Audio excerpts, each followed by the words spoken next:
தென்னாட்டுடைய சிவனே போற்றி, என் நாட்டவர்க்கும் இறைவா போற்றி. நண்பர்களே, இந்த புத்தம் புதிய காணொலியில் உங்கள் அத்துணை பேரையும் சந்திப்பதில் மிக்க மகிழ்ச்சி கொள்கிறேன். அதிசார குரு பயிற்சி பலன்கள் 2025.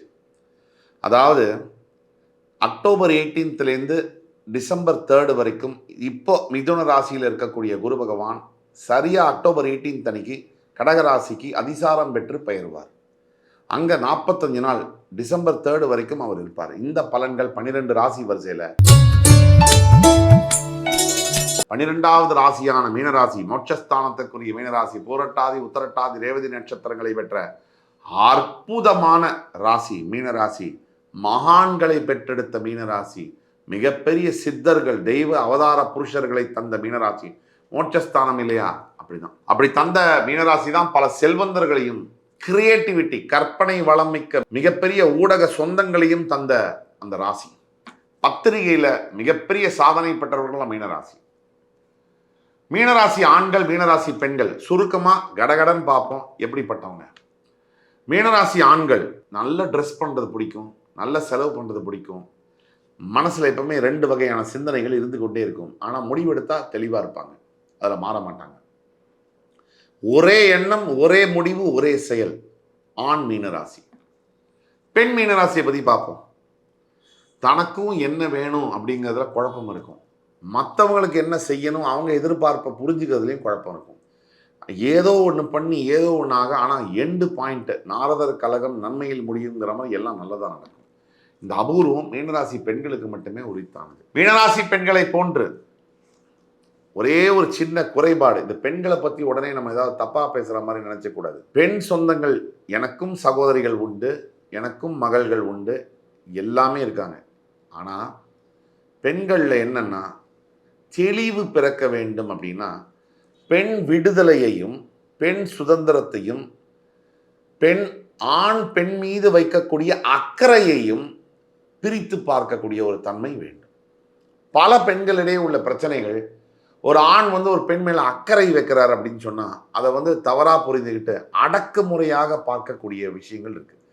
ஆணும் ஒரு எல்லை கோட்டுக்கு மேல அக்கறை காமிச்சா அது அடக்குமுறை தான். அதனால ஆண்களும் இதுல கவனமாக அவேர்னஸ், புரிதல் இருக்கணும். அதே மாதிரி பெண்களும் இந்த காலகட்டத்தில் கல்வியோ நான் சம்பாதிக்கிற சம்பாதியமோ சுதந்திரத்தை கொடுத்துடாது.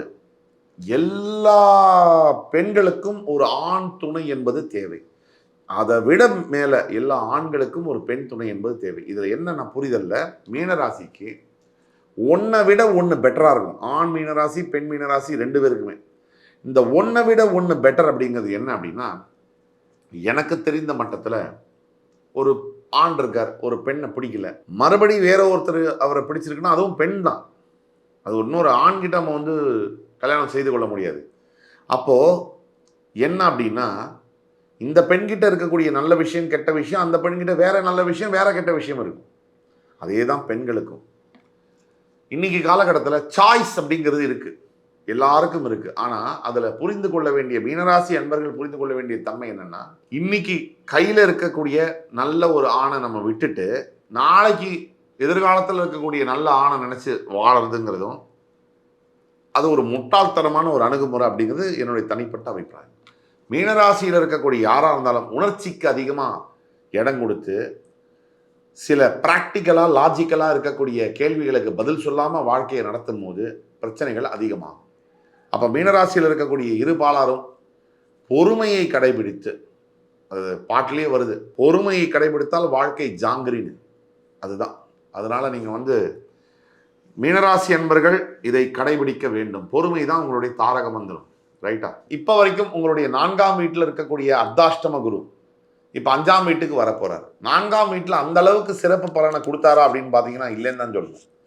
ஆனால் 5ஆம் வீட்டுக்கு வரக்கூடிய குரு பகவான எண்ணற்ற பலன்கள். என்ன, இந்த மாதிரி ஜென்ம சனி நேரத்தில் ஒரு 500 கிலோமீட்டர் வெயிலில் ஓடினவனுக்கு உட்கார வச்சு, ஏசியில் உட்கார வச்சு நல்ல சாப்பாடு, கூல்ட்ரிங்க்ஸ் எல்லாம் கொடுத்தா எப்படி ஃபீல் ஆகுமோ அப்படி தான் இப்போ மீனராசிக்கு ஃபீல் ஆக போகுது. அடித்து தெளிய வச்சு மறுபடியும் அடித்து செஞ்ச சனி பகவான் உங்களுக்கு கொஞ்சம் ரெஸ்ட் கொடுக்குறார் இந்த 45 நாள். குரு உங்கள் ராசியவே பார்க்குறார். சனியுடைய தொல்லைகள் கம்ப்ளீட்டாக அறவை நீக்கக்கூடிய வாய்ப்புகள் உண்டு.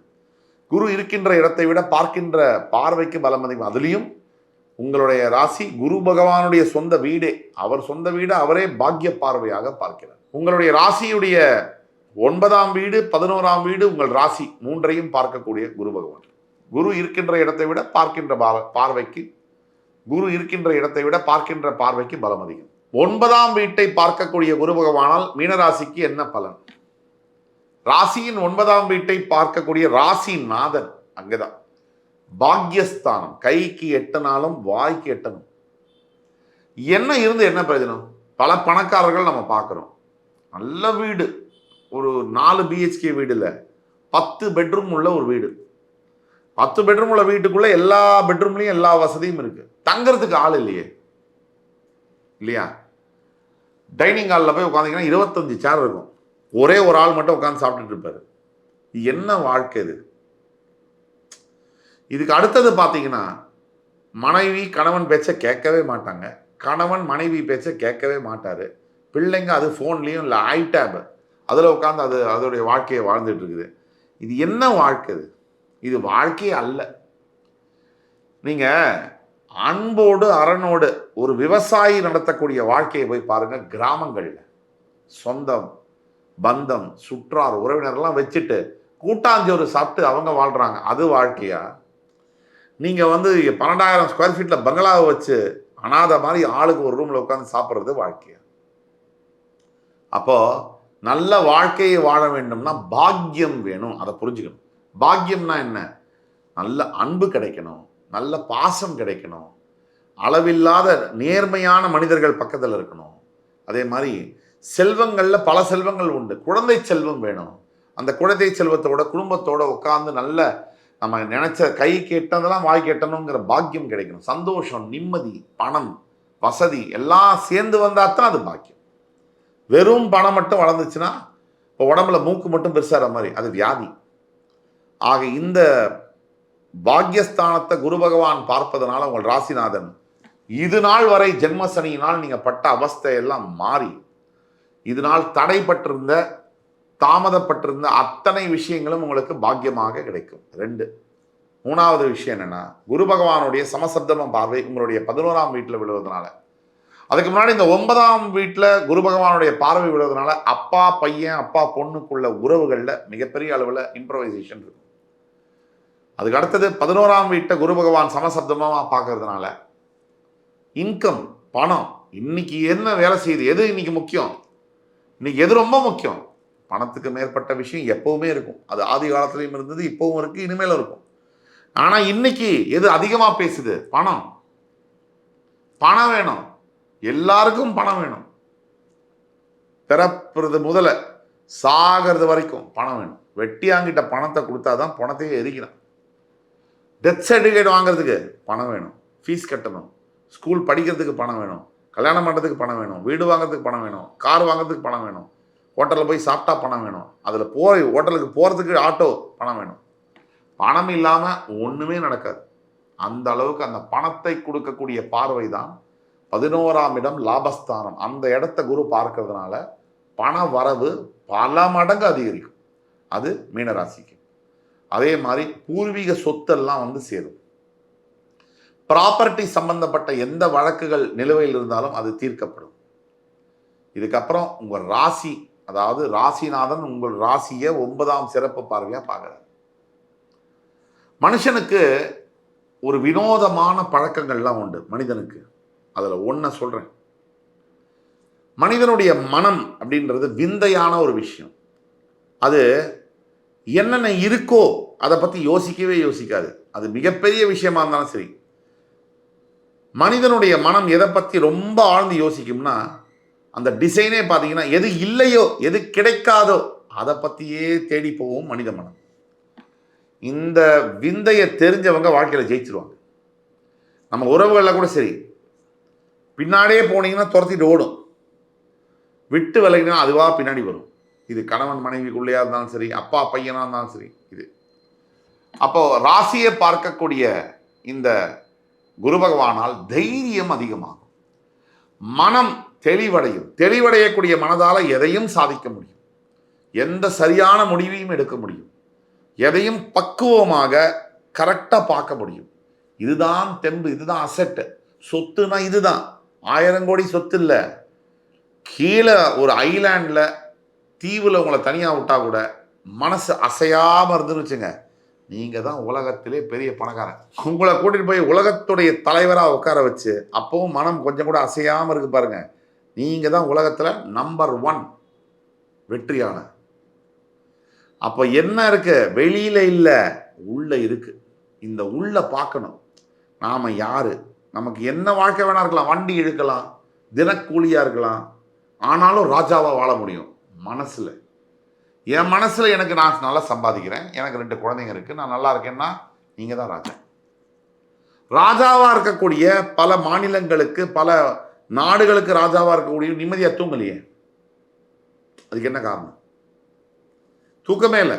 ஏன் மனைவி மக்களே கூட சில பேருக்கு அவங்ககிட்ட இல்லை. அப்போ ராஜாவா இருக்கிறதா, பெரிய தலைவரா இருக்கிறதா, சொத்து சேர்த்து வைக்கிறதா, பணம், இதெல்லாம் ஒண்ணுமே இல்லை. எதுல இருக்கு? தெய்வம். தேடும் பணம் ஓடிவிடும், தெய்வம் விட்டு போவதில்லை. இதை யாரு புரிஞ்சுக்கிறாங்களோ அவங்க வாழ்க்கை என்னைக்கும் சிறப்பாக தான் இருக்கு. தினமும் தீபாவளி தான். ஆக மீனராசி என்பவர்களுடைய ராசிநாதன் ராசியை பாக்கிய பார்வையாக பார்ப்பது என்பது த கோல்டன் 45 டேஸ் அப்படின்னு நம்ம சொல்லலாம். இந்த 45 டேஸை நீங்கள் உபயோகப்படுத்திக்கிறது உங்ககிட்ட தான் இருக்கு. பரிகாரம் அப்படின்னு போனால் ஒன்றும் பெருசாக சொல்ல மாட்டேன். நான் சனி பகவானுடைய பரிகாரத்தை தான் சொல்லுவேன். திருநள்ளாருக்கு போய் நலத்தீர்த்தத்தில் குளித்து தர்பாரண்யேஸ்வரருக்கு அபிஷேகம் செய்து வஸ்திர ஆடை செலுத்துவது ஒரு பரிகாரம். எங்கேயுமே போகாம மனம் என்ற கோவில் திறக்கின்ற போது அழைக்காமல் அங்கே தெய்வம் வந்து சேரும். தெய்வம் எங்க போய் இருக்கிறதுக்கு ஆசைப்படுறாரு? தெய்வம் கோவிலில் இருக்கிறதுக்கு ஆசைப்படுறாரா? இல்லை. நல்ல மனிதனுடைய மனதில் இருக்கிறதுக்காக அவர் வந்து வெயிட் பண்ணுறாரு கியூல. ஆக நீங்கள் மனசை நல்லா வச்சுருந்தீங்கன்னா தெய்வம் உங்கள்கிட்ட வந்து உட்காருவார். சனீஸ்வர பகவானுடைய காயத்ரி மந்திரம் ஓம் காகத்வஜாய வித்மஹி கட்கஹஸ்தாய தீமஹி தன்னோ மந்த பிரச்சோதயாத். இந்த மந்திரத்தை சொல்ல சொல்ல சொல்ல உங்களுடைய வாழ்க்கையில் பெரிய மாற்றங்கள் வரும். கவலையே தேவையில்லை. காலம் உங்களுக்கானது. அடுத்த நிகழ்ச்சியில் மறுபடியும் உங்கள் எல்லோரையும் சந்திக்கும் வரை உங்களிடமிருந்து விடைபெறுவது உங்கள் சுபாஷ் பாலகிருஷ்ணன். நன்றி, வணக்கம், வாழ்க வளமுடன்.